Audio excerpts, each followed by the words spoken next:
बिस्मिल्लाहिर्रहमानिर्रहीम। नबी पाक साहिबुल औलाद सल्लल्लाहु अलैहि वसल्लम और आपकी तमाम आल पाक पर हदिया दुरूद सलाम का नजराना पेश कर लीजिए। सल्लल्लाहु अलैहि हबीबी सय्यदना मुहम्मद व आलिहि वसल्लम।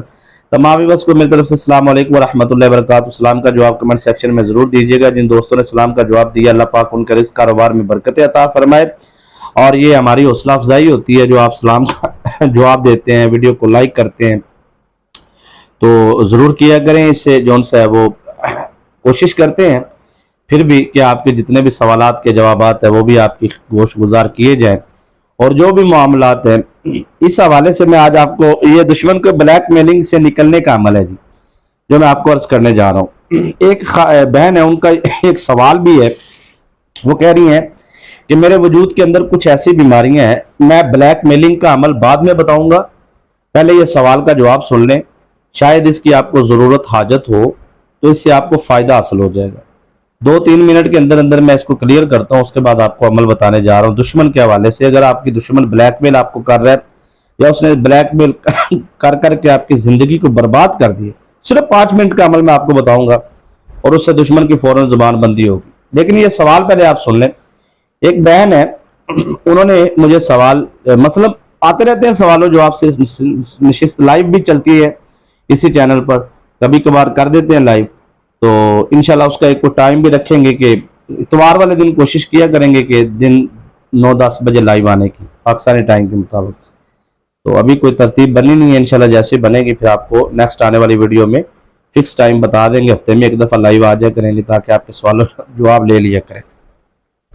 ये एक खातून है जी, ये कह रही है कि मेरे वजूद के अंदर इस वक्त जितने भी मामलात हैं, मतलब मैंने अपनी रिपोर्टें वगैरह करवाई हैं, ये वो मेडिकली तौर पे डॉक्टरों को चेक करवाया, हर लिहाज से बिल्कुल क्लियर है। मतलब समझ नहीं आ रही कि हर चीज ओके है, लेकिन इसके बावजूद मेरा वजूद जो है वो वजनी रहता है, सर वजनी रहता है, जिस्म दबा दबा रहता है, रात को झटके लगते हैं, टांग से कोई आके हिला देता है, ऐसा लगता है जो पास खड़ा है, कोई पास खड़ा है मेरे, और ये वो मामलात हैं सारे। तो ऐसी पोजीशन में मुझे क्या करना चाहिए? तो मैं आपको यही मशवरा दूंगा, अगर वो बहन मुझे सुन रही है या इस तरह का कोई भी मरीज, सबसे पहले तो आपको हिफाजती अमाल की तरफ जाना चाहिए। ऐसा ना हो कि आप कोई ऐसी वीडियो देखना शुरू कर दे जिसके थंबनेल पे लिखा हो कि ये वीडियो सुन ले, आपके घर से जिन्नात को जला दिया जाएगा, राख कर दिया जाएगा, आपके घर से शैतानी जिन्नात, असरात, जादू, ये वो। होता ये है कि उसमें शक कोई नहीं होता, वो जो थंबनेल पे लिखा होता है वो सही लिखा होता है, क्योंकि वो आयात ऐसी पढ़ते हैं कुरान पाक की, उनके रूहानी मक्कलात जो होते हैं उसकी एक तरतीब होती है, लिमिट होती है कि अगर आप उसे 7 दफा पढ़ेंगे तो वो कैद करेंगे, 21 दफा पढ़ेंगे तो वो उनको भगाएंगे, 41 दफा पढ़ेंगे या 90 दफा पढ़ेंगे तो फिर जारी बात है जला देंगे, जो भी उसकी तरतीब होती है ना, तो उसी तरतीब से अगर वो पढ़ते हैं वाकई, तो अगर आपके घर में ऐसा कोई जादू, तावीज़ात या शैतानी असरात का मामला है, तो होता ये है कि मसलन आपका दुश्मन है और वो दुश्मन किसी शैतानी आमिल से रब्ता करता है और वो शैतानी आमिल पैसे लेकर अपने मौक्कलात को कहता है, जादू तावीज़ात करने के बाद कि जाएं, बिल्कुल 1 सेकंड में बात कंप्लीट कर रहा हूँ, 2-4 सेकंड में, कि वो शैतानी ताकतें आपके घर आके बंदिश कर देती है। इसको बंदिश कहते हैं, जादू कहते हैं। समझ आ गई ना? अब वो जो मौजूद हैं उनके लिए जब आप कोई पढ़ेंगे चीज़, तो ज़ाहिर बात है सर, वो अगर तो वाकई आप जला दिया, तो जैसे हमारे ख़ानदान, कबीले, रिश्तेदार, अजीज़ अक़रबा, बीवी, बच्चे, शोहर, सारे रिश्ते वगैरह होते हैं, ख़ानदान होते हैं, कबीले, इसी तरह इनके भी होते हैं। तो फिर ऐसा नहीं है कि वो जला दो उनको तो फिर वो उनके पीछे से आ जाते हैं, फिर वो गुस्से से आते हैं, फिर वो आपके घर में आपको परेशान करते हैं, फिर आपको ही नहीं आपके बच्चों को करते हैं, आपके शोहर को करते हैं, आपके इस तरह वो मतलब वज़ाइफ करता है बंदा, या अनजाने में कोई ऐसा वजीफा कर लेता है या सुन लेता है, तो उससे वीडियो वगैरह कोई, इसको रजत भी कहते हैं, रजू होना, चीज का वापस पलट आना। अब यहाँ पे सर ये है कि अगर तो वो खातून को 110% इस बात का यकीन है, क्योंकि ये मालूम कर लेना चाहिए कि जादू है भी है कि नहीं, कि अक्सर 99% मैंने देखा है कि जादू नहीं होता, नजरेबद होती है, या फिर जो सा इंसान का अपना वहम होता है, या अपने अमाल होते हैं, या अपने मामलात होते हैं। ये तो मुजरबात मुशाहिदात में हमने कसीर तादाद में देखा है। बहरहाल अगर उनको लगता है कि जादू है और जादू के जरिए तावीज़ात का उन्होंने डाल के मैदे पे, जिगर पे, मसाने पे, घर वजूद के अंदर, उन्हीं मामलात के अंदर या डराने में या सर पे, तो इस तरह के मामलात हैं। तो मैं उस बहन से या इस तरह का कोई भी मरीज है उसको आम इजाजत दे रहा हूँ, ठीक है। रूहानी निस्बत कायम करके अमल को करना चाहते हैं तो मैं आपको निस्बत करवा देता हूँ, निस्बत कायम करता हूँ या निस्बत कायम करती हूँ मैं। ला इलाहा इल्लल्लाह मुहम्मद रसूलुल्लाह सल्लल्लाहु अलैहि हबीबी सैयदना मुहम्मद व आलिहि वसल्लम सिलसिला आलिया कादरिया नक्शबंदिया में मैं अपनी रूहानी निस्बत कायम करता हूँ या कायम करती हूँ। ये निस्बत कायम करके आप अमल करेंगे तो आपको ज़्यादा फ़ायदा हासिल होगा। अगर आप बगैर निस्बत के अमल करते हैं तो आप अपना जोन से जहाँ पे आपकी निस्बत है वहाँ से कर लें। इजाज़त आम इसलिए दे रहा हूँ कि ये मामला इतना सख्त है नहीं जितना हम लोगों ने बना रखा है, ठीक है ना जी। तो जब रूहानी निस्बत से अमल करो तो फिर मामलात कोई भी सख्त नहीं होते। और जादू, तावीज़ात, शैतानी असरात, शैतानी जिन्नात, मुअक्कलात, इन चीज़ों को तो मुसलमान को लेना ही नहीं चाहिए ना, टेंशन इनकी। ये तो एक सेकंड की गेम है। अगर इंसान को समझ आ जाए, कोई अच्छा प्रॉपर उस्ताद मिल जाए, तरीकाकार समझ आ जाए, तो ये कोई इतना बड़ा है नहीं काम जितना बड़ा हमने बना रखा है।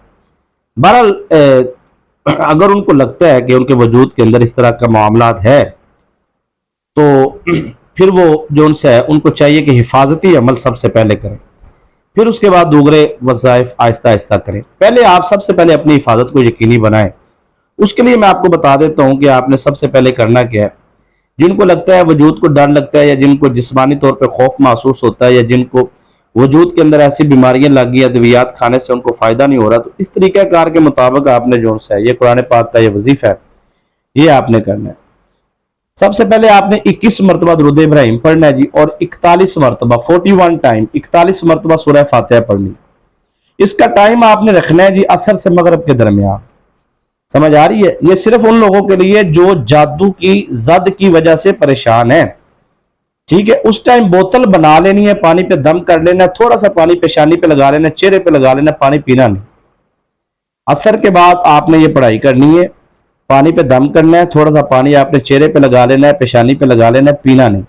मगरिब की नमाज अदा करने के फौरन बाद आपने वो थोड़ा सा पानी दूसरे बर्तन में डाल के पीना है और जूठा नहीं करना वो पानी। इसी तरह उसको पीते रहना है और असर तक उसको पानी को पीते रहना। अगले दिन फिर दोबारा ताज़ा पानी लेना है, ठीक है जी। और फिर इसी तरह पढ़ाई करनी है उसके ऊपर 21 मरतबा दुरूद इब्राहिम अव्वल आखिर 41 टाइम 41 मरतबा आपने सूरह फातिहा पढ़ के आपने फिर पानी पे दम करना है और फिर बोतल बना लेनी। ये मुसलसल आप 7 दिन करें और 7 दिन में आप देखें कि आपके साथ क्या सूरत है। और 7 दिन में अगर आपको 100 में से 70% बेहतरी महसूस हो तो फिर आपको अगले 7 दिन भी कर लेना चाहिए ताकि आप मुकम्मल सेहतयाब हो जाए। तरीका का समझ आ गया जी आपको?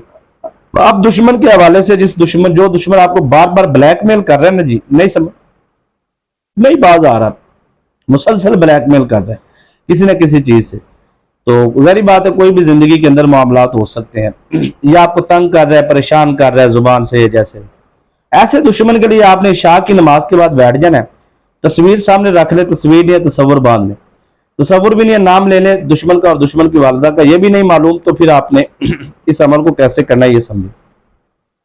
सबसे पहले आपने 21 मरतबा दुरूद इब्राहिम पढ़ के अपना आसार लगाने के बाद आपने पढ़ना है या काबेजू या बारियू, या काबेजू या जबर अलिफ या काफ जबर का, या का बादर बी दापिश दू, या काबेजू, ठीक है ना, या काबेदू या काबेजू, जो भी आप पढ़ना चाहें, ठीक है, या काबेजू। उसके बाद है या बारियू, या जबर अलिफ या बा जबर अलिफ बा, राजे री या पेशू, या बारे यू, ठीक है, ये समझ आ गई। या काबेजू या बारियू 700 मरतबा 7 तस्बीह इसकी पढ़नी। दुश्मन का तस्वर बांध के, चेहरे का तस्वर बांध के आपने दम कर देना है और ये अमल आपने मुसलसल 7 दिन करना है। और 7 दिन के अंदर अंदर आपका दुश्मन जो है वो आपको जो उसको अपने मामलातों में उलझ जाएगा और आपकी हमेशा हमेशा के लिए जान छोड़ जाएगा। कामयाबी आपका मुकद्दर होगी, दुश्मन से हिफाजत भी होगी और दुश्मन जो आपके साथ जिल्लत और रुसवाई का मामला करना चाहता है उसके साथ होगा। दुआ में याद रखिए। इजाजत दीजिए। अस्सलाम वालेकुम।